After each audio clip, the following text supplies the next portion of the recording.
Hi guys, welcome back to my channel. This is a recap and review for The Bold and the Beautiful for all of those daytime soap opera fans.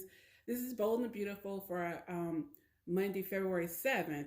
So we open up the show with Steffy and Thomas telling Taylor about what they found out about Deacon and Brooke. And she is shocked. I mean, totally shocked to hear what happened. And she wants to know how they know that it's true. So, of course, for the thousandth time, we hear this whole story about Grandma kissing Santa Claus on New Year's Eve. Taylor still doesn't believe them. She doesn't really think that Brooke would betray Ridge in that way. So they show Taylor the video that they got of Deacon leaving the next morning, and Steffi can hardly hold her excitement. Taylor says, oh, this explains why Brooke has been acting so weird lately. And then they go on to say that Ridge has been so loyal to Brooke. I was like, okay, Brooke is wrong here, but let's not rewrite history, because let's not forget, Ridge kissed Quinn, his father's wife, the day before he was supposed to remarry Brooke. And the whole thing with Quinn's best friend, Flo's mom. So yeah, Ridge isn't innocent. They cheat on each other all the time, basically. That's basically their relationship. They go back and forth cheating on each other. But Taylor sees the video and she's convinced, and Steffi says that she's glad that she's there. She knows she didn't come to break up their marriage, but she's glad that she can be there to help Ridge through this, and they can get back together and be a family again. How do y'all feel about this? Them having Steffi so fixated on her parents being a family again when she's grown with her own kids. I just feel like, I don't know. I feel like they're rewriting history and they're taking the storyline back years and years and years, because she and Brooke had actually gotten to a place where they were fine with each other. And this whole thing with Sheila started because Brooke was saying that she was going to protect Hayes and Steffi from Sheila. So it's just kind of weird that they're having Steffi fixate on her parents being back together when she's grown and has her own family now. What do you think about that? Drop down in the comments and let me know your thoughts. So then we flash to Brooke and Ridge, and for the thousandth time, she mopes to him about how shameful she is about drinking on New Year's Eve, and she still just won't come clean and tell him what happened. This is going to be her downfall. If from the first night she had came clean and said, hey, I was drunk, I kissed Deacon, I woke up and he was there, but nothing happened, it would have been a different story. Now that she's lied all these weeks and tried to cover it up, he's going to hold that against her. So her downfall is going to be her lying. The other thing that bothers me about this storyline is Liam and Hope's involvement. They always play them up to be Mr. and Mrs. Honesty. Hope made Liam turn himself in when Bill had it covered. So why wouldn't they be encouraging Brooke to tell the truth right now? They're going along with her lie, knowing that Douglas saw it, a child. So of course it's going to get out. I mean, I don't know. The writing is just, it's annoying.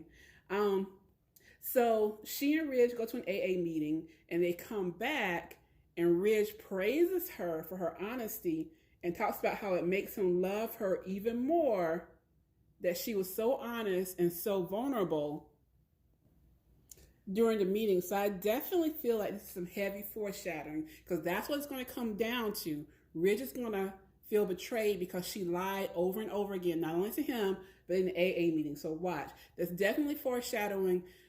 This week or next week, whenever this all hits the fan, he's definitely going to come at her for lying about all of this. Then we get to Paris and Carter's storyline. And now all of a sudden they're so in love with each other. They have Carter fall in love with people like in 2 seconds. I'm like, come on now. Like, they have him being such a sap. So he's deeply in love with Paris, who happens to be his ex-fiance's, she's supposed to be fresh out of college, like 22, 23-year-old sister. And I wanted to know, did anybody see that episode of The Talk that Carter and Ridge were on? They were talking about the show, and they let it be known that Carter actually is on the writing team, the actor that plays Carter. So I'm like, is he really writing this stuff for himself? I mean, maybe it's fun to play his role like this, I guess, but I was really shocked when I heard that he's actually on the writing team, so he's writing some of this stuff. But basically, he invited Paris together, made her think that they were going to have a chance, then changed his mind. So now she's basically begging him to give them a chance because she feels this great pull towards him and she wants to explore it and see what it is, but he's saying no. So they just kind of shift from that scene, and then when we come back, we see her at the office talking to her mom. Or they actually show them daydreaming about each other like this. They have this great love story that isn't getting to play out. That's one of the things that gets me about Bold and the Beautiful. They throw these stories together so quickly, and they don't really make sense. So her mom comes in the office and confronts her, asks her why she's moping around, doesn't tell her that she knows that she was seeing Carter, but tells her that she should go find Zindy and talk to him because she's still Team Zindy, and she wants them to, she thinks they'll be perfect together and make it last. So Paris leaves for a meeting, and then her mom calls Carter because she's happy that he's broken it off with Paris, but she just wants to let him know that it's best for both of them that they not see each other, and that she will be keeping her eye on him. And if he messes up, she will go to the Forresters and let them know what's going on.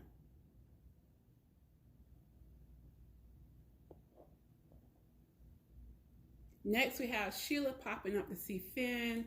She lets him know that she wants to be a part of his life. She brought him a cupcake, said that she didn't have a chance to do these mothering things when he was growing up because she gave him up to his father,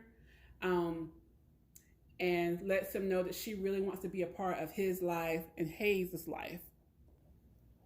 She also talks about how she's pleasantly surprised that Taylor has forgiven her and invited her over to be with the family, and she lets it slip that Brooke's day of reckoning is coming, and Finn picks up on it. I think he is going to be the one to figure it out what she did. What do you think about that? Do you think that Finn is going to be the one to put it all together and figure out what she did? So Finn leaves, and Sheila thinks about what she did, switching the labels on the champagne, and just she chuckles to herself, just happy that she got Brooke to fall off the wagon. So she keeps remembering this, so we know that's going to come back up. We know it's going to come out. We don't know how long it is, but we definitely know it's going to come out. And that was pretty much it for the episode. So drop down in the comments and let me know your thoughts. We know this is going to hit the fan this week. Oh, I saw previews where Taylor's going to go and confront Brooke and then tell Ridge what happens. Do you think Ridge is going to leave Brooke or going to stick beside her? Will she get a chance to explain her side of things? There was a clip also of Ridge punching Deacon out. So it's a mess. Sheila is still behind the scenes pulling the strings. What I worry about is after Taylor and Ridge gets back together, if that happens. We know Ridge hates Sheila. How is she going to turn on them if Ridge convinces them not to let Sheila back in their lives?